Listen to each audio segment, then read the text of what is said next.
বাবা মা যদি জীবদ্দশায় সন্তানদেরকে সম্পত্তি দিতে হয়, কোন একজনকে যদি মহব্বত করে দিয়ে দেয়, অন্যদেরকে না দেয়, কিয়ামতের দিন বাপ আল্লাহর কাঠগড়ার আসামি হয়ে দাঁড়াইতে হবে। মা যদি করেন, মাও দাঁড়াইতে হবে। অনেক বাপ মা আছেন, ছেলে মেয়ে একটার দিকে টান দিয়া ওরে লেখা দেয়, অন্যগুলোকে দেয় না, আছে না নেই? গুনাহ হবে।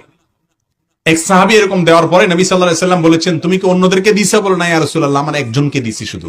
তখন নবীজি বলেছেন, ইত্তাকুল্লাহ ওয়াদিলু বাইনা আবনাইকুম ওয়া বাইনা আওলাদিকুম, আল্লাহকে ভয় করো আর সন্তানদের মধ্যে ইনসাফ করিও, জুলুম করিও না, সবাইকে সমান হারে দিবা। অতএব কোন বাপ মা যদি এরকম করেন, তাহলে সেটা গুনাহ হবে। গুনাহ হবে, মনে রাখবেন। সন্তান আপনার একজনে হয়তো আপনার প্রতি একটু বেশি খেয়াল করে, খেদমতটা বেশি করে, সেজন্য তাকে আপনি সম্পদ দিবেন, অন্যজনকে বঞ্চিত করে দিবেন, এটা জায়েজ না।